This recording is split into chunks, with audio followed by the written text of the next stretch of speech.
Hello everyone, my name is Bobby Perry. You probably know me from BPerryFilms and BPerryFilms Podcast that I showcase on YouTube, and today we have a guest who will actually be asking me questions for a change, and I'm excited about this. Her name is Dwonya Jones. You may have seen her in some of my videos, and it was great that WeWork reached out to me and said that they wanted to interview me. Yes. A little bit about Dwonya is that she is a community associate, and I'll let her introduce herself and we'll get right to it. Well, thank you, Bobby. So glad to be here. I'm so glad to be presented, and WeWork loves you. Just Thank know. you. I greatly appreciate it. I'm Dwonya Jones. I'm a community associate at WeWork, 501 Boylston Street. If all the community associates, they're not like me. So if you want to come see me, you know where to come. But no, let's crack right into it because I do want to get down to the dirty, okay? Okay. So we're going to be presenting, or actually I'm going to be, asking you little questions just to see what it's like in the life of a Black-owned business, because that's what you are, Bobby. I'm a little nervous about this. It's going to be very controversial responses. Like I said, I have not seen any of these questions. None. So this is going to be real and authentic. All right, so we're going to start off generic. Come on. Okay. Come through. But we want to know, what was it like starting your business? Okay, so going from being a W-2 worker to a 1099 worker, big challenge, let me tell you. I have went through a lot with different companies, whether it's colorism, racism, people not paying, and I'm still going through a case through this, and it's been like over a year. And I remember that I wanted to start something new, brand new, and I have a list that I do every 10 years. I started when I was 9 years old.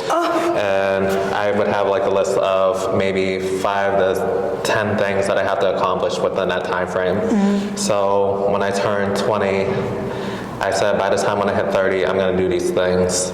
Get my master's degree, start my own business, travel to 30 states. Couldn't do the 30 states because of COVID, of course. I was gonna say. But started a business. And instead of just doing dance, I thought with COVID going on in a safe hybrid region, let me start a film production company, which was honored by my grandmother. Oh, yeah. I just remember when I was younger, she was around, we started filming when she was 92. So when she was 95, nobody knew I was recording anything. No one knew what I was gonna do with the footage. And I was just like, okay, I have all this footage. And I had to ask her, do you mind if I document your story on film? And she said, sure. And that's great because she's an introvert and she's very private. So sharing intimate moments and learning about the family history was very big for me. Okay. Shot 4.5 hours worth of videos and photos, turned that into a 90-minute film. I learned how to use Final Cut Pro through LinkedIn Learning. A lot of people need to sign up for it. It's $30 a month. I'm not sure what the yearly subscription is, but it's a little bit cheaper, but you can learn anything between marketing, sales, photography, filmmaking, and all types of things. That's good. That's actually one of the questions I was going to ask you. What type of things helped you get to where you are today? So you said LinkedIn already. Is there any other things? You said you wanted to use filming. So did you go to any film classes? Did you? Yeah, definitely. I did an internship when I was in my sophomore year of high school. And I remember when we had a job fair, and this company called Boston Neighborhood Network was like, do you want to work with us? We do a lot of behind the scenes. And I'm like, I'm used to being on camera. I'm not big on doing the behind the scenes. But I told them that I would come back, looked at all the other places, and nothing riled me. Yeah. So I was like, let me try doing stuff that's behind the scenes and see what they go through to make us look good on stage. Okay, so you kind of got the back, the story of it kind of, okay? Yeah. I really respect that. Just knowing this actually helps with kind of knowing you. So WeWork appreciates it. I'm gonna move on along, okay? Okay. So my next question to you is, what what are some challenges that you face when you are presenting your Black-owned business to people? Okay, first, being Black and owning a business, let me start off. People think you're lazy, you don't show up on time, you're not creditable. Just like, growing up, people, even teachers and students and the people that I have dealt with said I wasn't smart enough, can't read, can't do this, can't accomplish anything, a lot of negativity. But I already got a master's, enough said, and all you do is read. And what makes me different from most YouTube channels is that I actually take the time to do research on different topics, and I do a lot of outreaching, getting people to be featured on the podcast, whether you're a content creator, have a small business with at least 6 months to a year, because I feel like you need to establish yourself in some type of way, and also performing artist, because that's where I came from. And it was a very humbling experience to use my platform that I grew on my own. It is. To help others. And the tagline is people made stories. It's not just my story that needs to be told. It's other people's as well. And I want to give gratitude to Roberto Blake. I met him at Inbound 2019, right before COVID hit. I think it was 2019. But he told me to be like the Jabberwocky to document my journey, and I thought with the podcast, it can show my growth, like my little mistakes, like butts, hair not looking too good, outfits not looking good. Like, you get polished You the do. further you go, and better equipment. This is the first time that I'm using a digital camera. I'm upgrading from using just a phone and an iPad all the time, but little moments like this, I get to use this, and hopefully the footage comes out well. Well, we're hoping both ways. Don't get me on my bad side. All right. So, what do you find hard about being a Black-owned business? Just being yourself. Let me just say, everyone wants to tell you what to do, but they don't want to cough up any money. And Everyone wants to tell you how to run something. That's what I feel like. Like, did you get a lot of doubt from people when you told them you wanted to be a filmmaker? I actually had a lot of support. Some people were just like, what's going to happen if it doesn't work?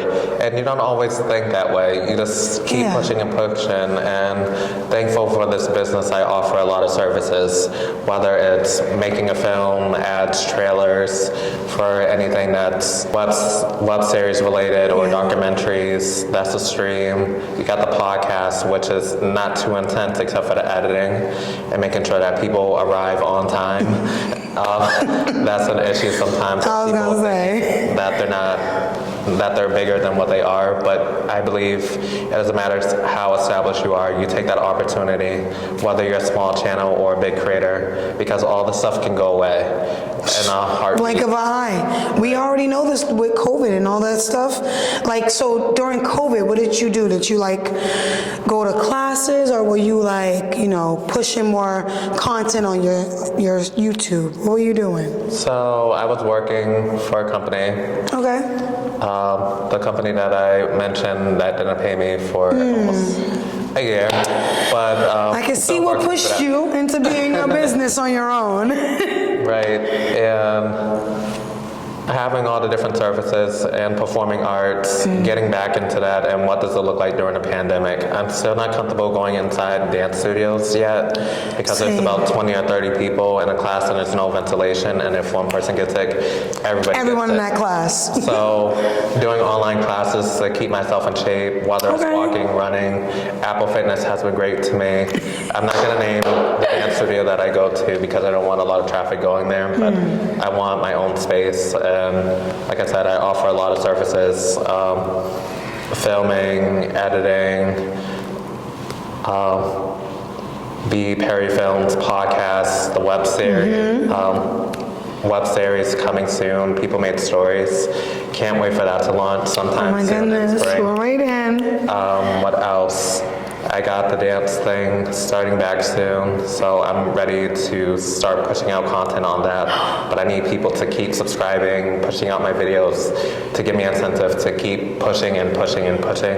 And I also have the webinars where you get more access to who I am, giving you tools to help you weather trying to create an ad for your business, which is more complex than just producing the work. And I had mentioned to the people who came to my first webinar, Super Bowl, people pay $4 million to get their ad showed for 30 seconds.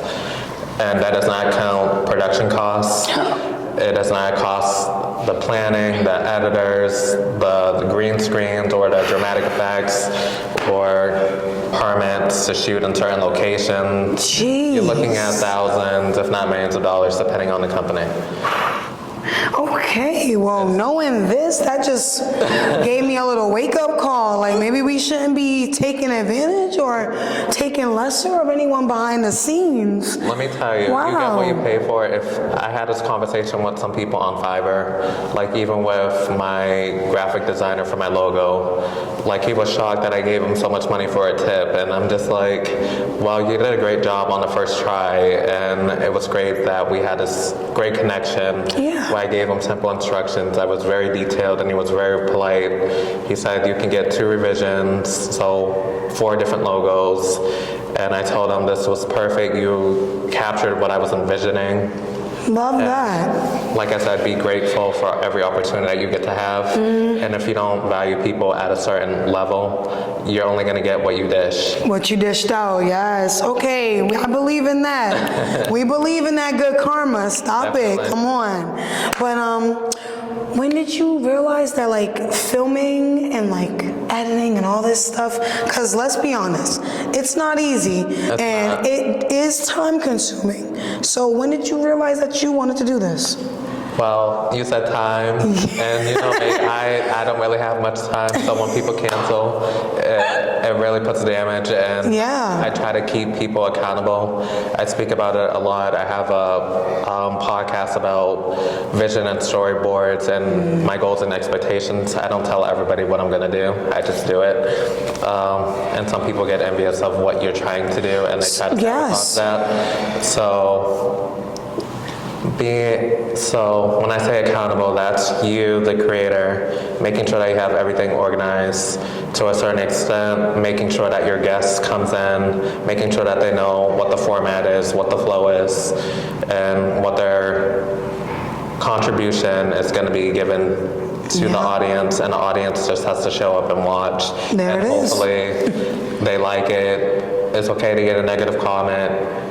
I had a conversation with my cousin, and she asked me the question, what do you feel about negative comments? I'm like, it depends on what the intensity of the negative comment is. Maybe it's the lighting, maybe it's the sound.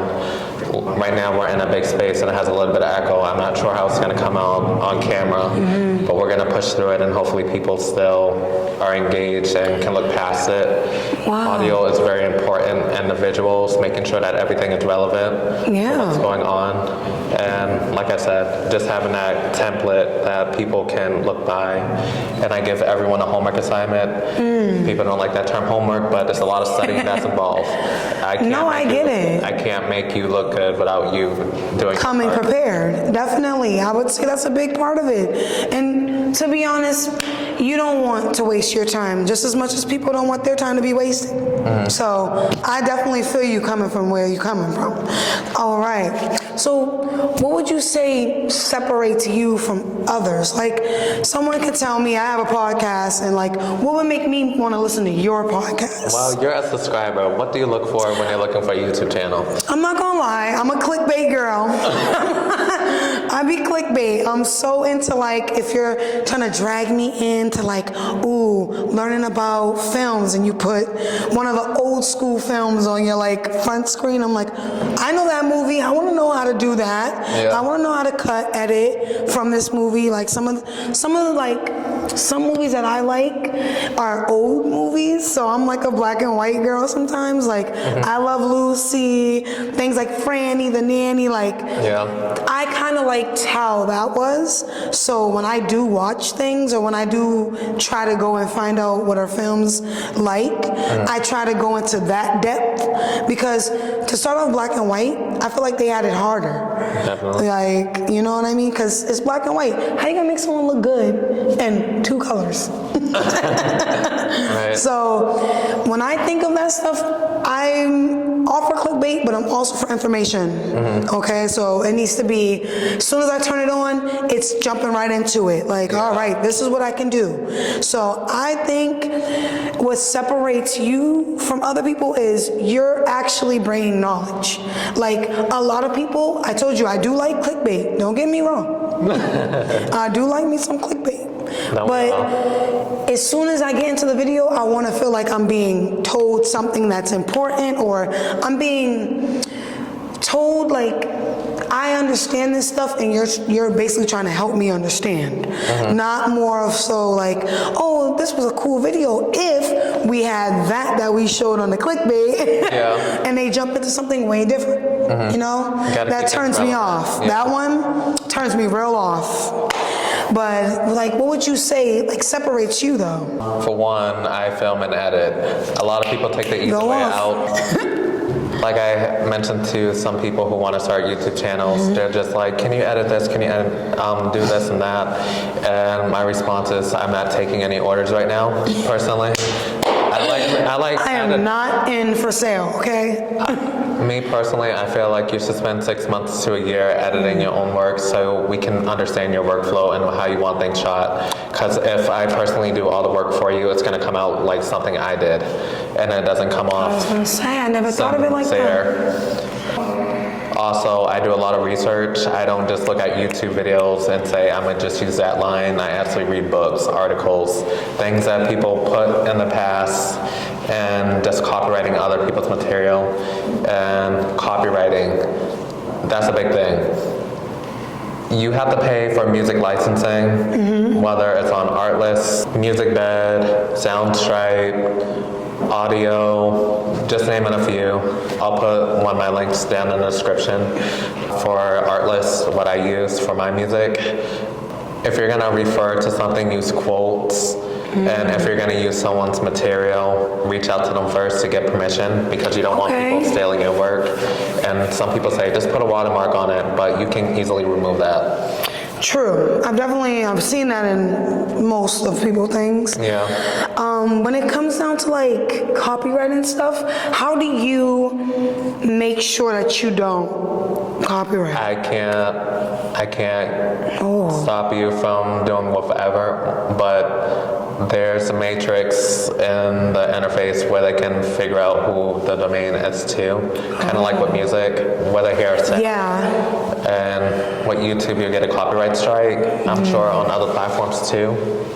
Even YouTube, when it first came out, they got sued millions of dollars because people were just putting up music and stealing clips from TV shows, movies without other people's permissions. Oh my goodness, yeah, I do remember this. And then Google bought it and they changed the whole interface. Changed that whole interface up. So you're saying like the apps sometimes have their own restrictions on them, so when people are out doing their own things, just be mindful. Just because one person didn't get caught doesn't mean that you won't. There it is. I was gonna say, be very mindful, because with that copyright, you'll say like, oh, it's only a couple of seconds, and a couple of seconds to demonetize. The biggest thing is being original. I know that we like to take the easy way out, and we like seeing other people do things, but why don't we start our own trends? And that's what makes you the best black-owned business at WeWork, just saying. Well, I want to say that, but I'm sorry, the work, it's obvious that you put in a lot of work for this. Like, no one's telling you to go out every day. No one's telling you to get up in the morning. No one's pushing you, basically, to do any of this. But you're still, every day, you're striving, you're on it, you're making content, you're editing, you're doing all this stuff for your own business. Right. So, to be honest, I think that deserves like a good round of applause. Like, not even a beer. Like, you deserve a day off, honestly. That's another thing. Do I take a day off? I don't tell people when I take a day off. Sometimes it can be weeks, maybe a month right before I take a day off. I love you. Like, I'm really intense, and when people cancel, it's just like it's adding more work to.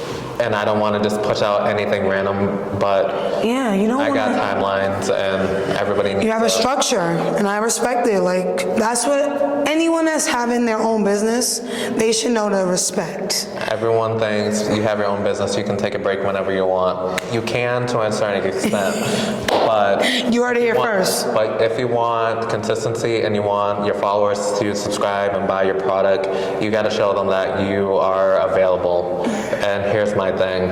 I do not give people my phone number. Please, if you're going to reach out to me on Instagram at BPerryFilms. Say the name of the topic that you're trying to do or what you're interested in. Then I'll give you permission to send me an email. I personally don't want hundreds of emails. Yeah. And I'm trying to be very responsive to people within 24 to 48 hours. And if I wake up to 100 emails, there's no way I can do that. That's like your whole day right there, going sifting through it. Like, wow, this is actually very insightful. I'm not gonna lie. For anyone that wants to start a business, I would say learn from Bobby. Yeah. He's doing everything right, to be honest. Definitely sign up for my webinars. It's more intense. Like I said, the value is very great. I range between $15 to $100 depending on the complexity of the topic, and sometimes I have guests that I will pay to be featured on the webinars. And I can't wait for the one that I'm gonna hopefully do in April on Black men and business, and it shows another side of what it is like to run a business, and from another person's perspective. Right. To be honest, yeah. From different industries as well, and people have different journeys. Okay, so as we're talking about journeys, what do you think, like, with some of the people that you already had on your podcast, what would you say is your most memorable person? Oh, that is so hard. You're going to get me in trouble. I'm sneaky. Go on. Okay, so to keep it interesting, I'm going to name a few. Okay. I think my friend AP Black was very great. That was my first. Yeah. That was my first podcast, and it felt like a great conversation. And everyone keeps talking about that. And music is a great way to keep us engaged. Like, I have a big international audience, so check him out. To talk about music, everyone can relate to it. Finance videos were pretty good because a lot of people know how to, well, I wouldn't say know how to spend, but people spend and not know how to budget and invest and save and giving back to the community. That video was insightful, educational. Get on it. Who else? My cousin, she talked about running a business during the pandemic. And her journey was it was really deep, like losing your home and starting all over due to a fire, and you lose all hope. And my grandmother had passed away a week before then, so it was like a lot of pressure on her, and seeing her get back on her feet and doing her thing, especially with the uncertainty with COVID and people being pressured to take the shots. I'm all pro-choice. If you're, just be safe doing whatever that you decide to do. Please. I just wish that people would take this more seriously than they are. I don't care if you're vaccinated, you still can catch COVID, you can still die from COVID. And this is something that we need to really put our foot down and say, we're going to take charge and do what we got to do. Yeah, I think they're lifting that mandate pretty soon. I don't know how we're going to feel about that, but... Not everywhere, though, but... Good. But honestly, you ran through most of my questions, Bobby, but my last question, I have one more, okay? Okay. Like, so what would you say, like... people, when they ask you, you know, like when you were saying you get negative responses sometimes, what would you say like are myths that people think about you having your own business that you're doing? What do you think people think? That you need money to start a business? Yes, to a certain extent you do, to keep it running, of course, but you can find revenue streams, passive income. There's always nonprofits too, like people that actually just want to help. And a lot of people know me for my philanthropy work, just to keep people, just to keep it transparent. I'm not paying myself for any of my services yet, and everything that I'm making from the company is going back into the company. Like I said, Recycle. People Made Stories is my contribution of giving these maybe sought after people an opportunity to reach a wider range of people. YouTube is the second largest search engine after Google, next is Facebook, and for me getting on social media, which is very new to me, learning all these different platforms and how to navigate through them, and showing that you can do anything that you put your mind to. I just don't think about other people. I just focus on myself. And you know what? That's the best. That's it right there. To be honest, when you focus on other people, it becomes a distraction. And that's how a lot of people actually become sucked into all this mainstream stuff. Let me tell you, I have seen some bullying on YouTube. There was a video that I seen. I'm just going to put this out there to different extremes. 2 different videos. One was a girl who was going through mental anxiety, and she was very suicidal, and someone wrote in a message to go kill herself, and she made a video about that, and next minute later we see another clip that was attached to the video, and she runs out in front of a train. That was very heartfelt, and you don't know how to react to that. That's sick. All because of someone's words. And then there's people who try to be like the other creators. There's this big YouTuber that's out, and someone who wanted to be kind of like her and looked at her as inspiration. She cut her hair to look like her. Her aesthetic reminded me of her. Everything was different.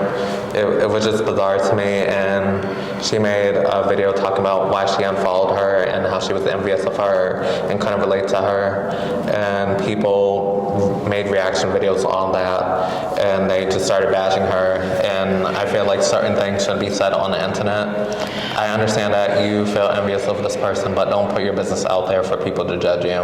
And I get that you're venting, but sometimes we have to find ourselves. Don't try to copy what other people are doing because you don't understand their complexity of struggle and what's going on. All you're going to see is like a glimmer of hope.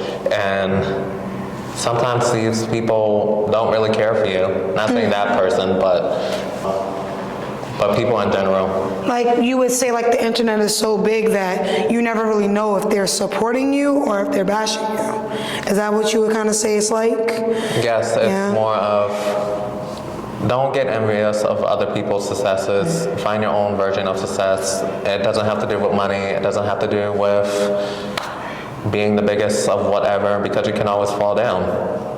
There's always that downfall. Money is just an object. It can control you. It can eat you alive, and it can make joy and love to your household. But it really, who are you? Right, like who are you? Like if we're gonna make content, you're gonna have to make it about yourself anyway. We're not gonna watch someone do something reckless or crazy just because of nothing.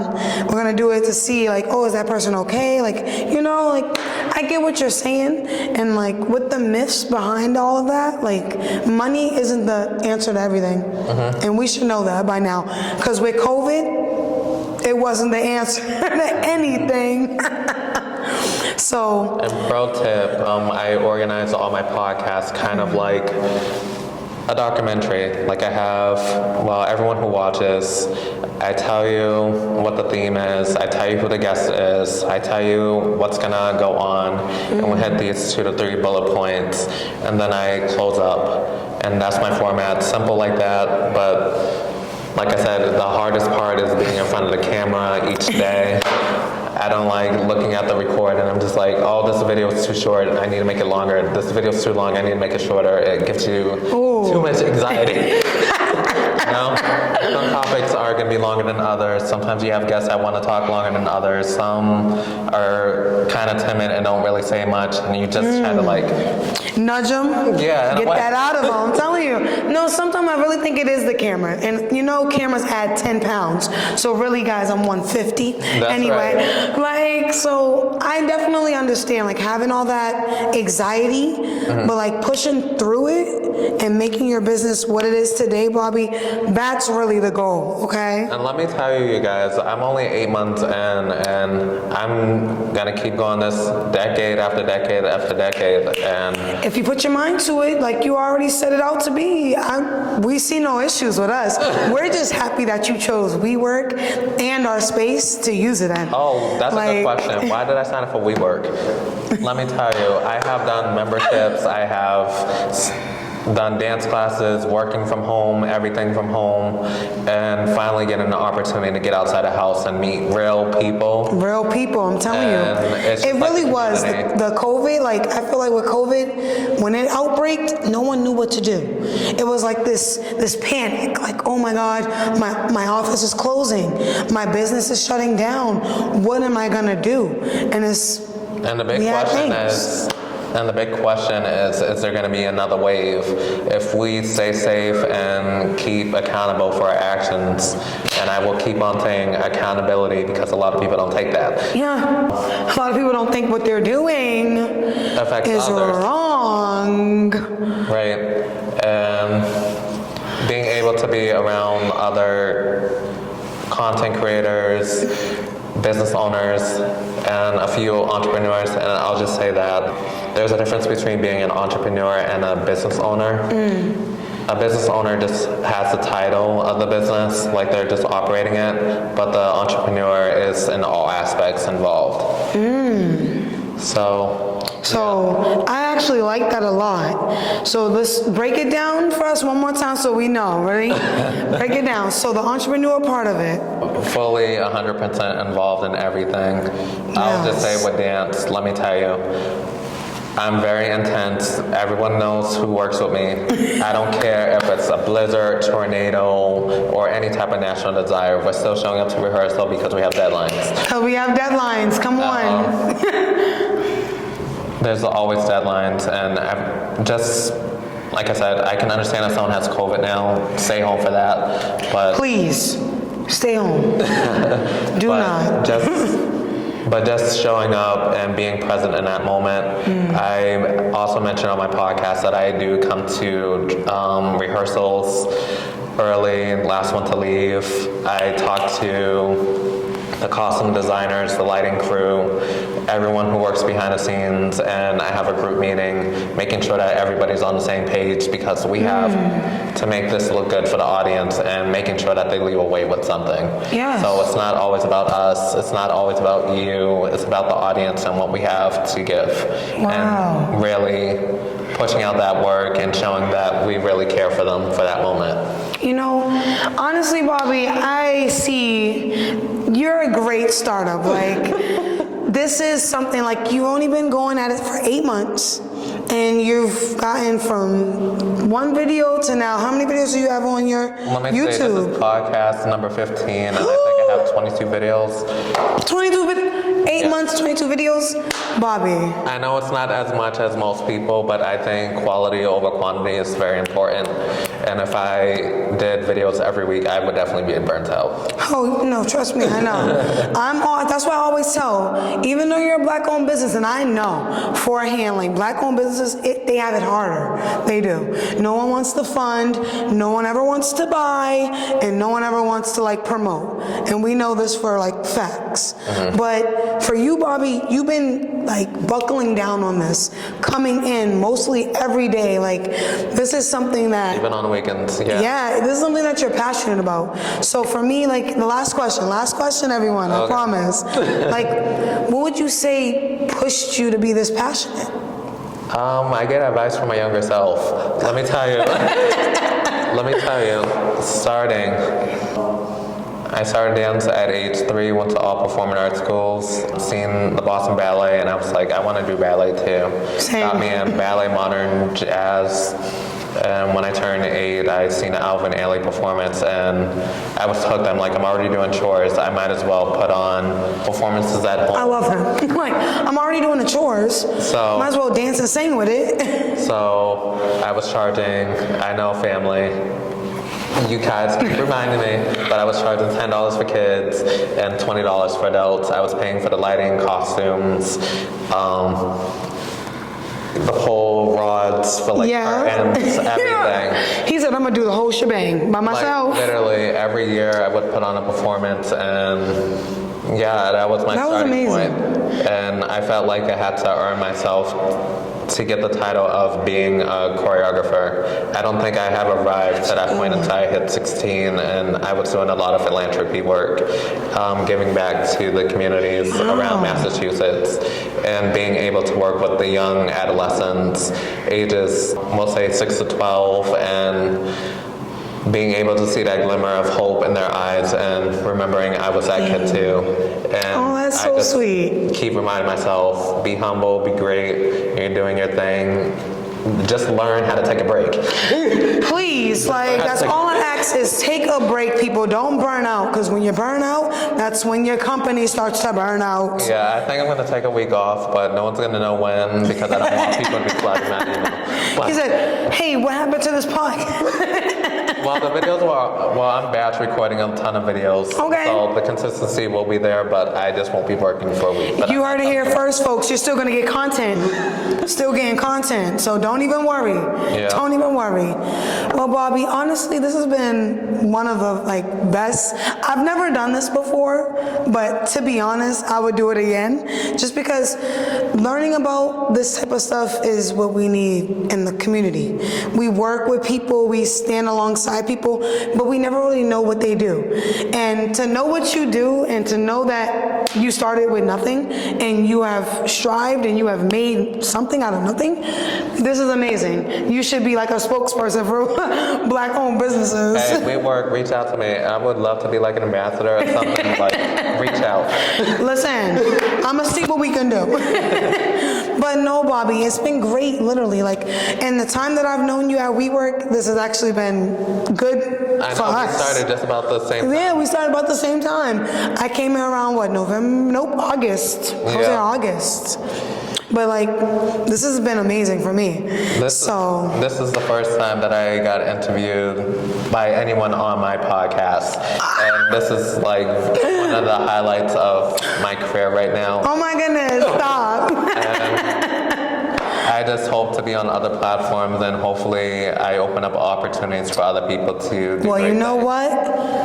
WeWork might have a little something in store, because after we shoot this, after you edit and all this stuff, we want to promote you. We want to put this out. So we're going to show our members, anyone that's starting a business, and trust me, there are a lot of people out there that's starting or striving to do something, but they don't know what to do. This could be eye-opening for them. And I feel like this video, once it's aired, will be something that people will watch for the rest of history. Yes, just to know how to start a business. Definitely, if you want to be featured on my podcast, reach out to me on Instagram, BPerryFilms. I can be found on TikTok as well. I'm still learning it. Clubhouse, I'm on there, and I do have a fan base on Facebook. I just made a business page on there. Right. You're going to get exclusive content on different things that I'm going to be launching. So you get early access to things that you would normally find out in my videos. Oh my goodness. Check that out, everyone. And I encourage people to watch all my videos to the end. Definitely subscribe, share with your friends and family. Put it up, you guys. Share, blast share. That's what we need to do more in the community, is share others' stuff. Not just funny videos, not just memes, actual content. Yes, especially original content, because it's so hard to do everything. Yeah. So. Trust me, I know. It's only you. All the lighting, all the stuff, you have to do that. So I hope people take away what I take away from this, because starting a business is hard. But if you're if you're driven, and if you're you want to do it, it seems like you're going to get it done with Bobby. Yeah. So honestly, that's a wrap for me, Bobby. Thank you. All out of questions. It's been great. My time has been great with you. This is awesome. Right. Definitely subscribe to my podcast, BPerryFilms. And I have more content coming out. Subscribe. And Dwonya, what's your... Oh, you can find me. Mine is kind of weird. Don't judge me. Don't do it. You can find me on Instagram at TripleBigMac21, actually. And you can also find me on Facebook. My name is Dwonya Jones. But you can put all my stuff at the bottom, right? Yep. You can always look me up. And honestly, if you want to see me more, come by 501 Boylston Street. I'll be here Monday through Friday as your community associate. Thank you. But yes, Bobby, thank you honestly for letting me interview you. This is awesome. All right.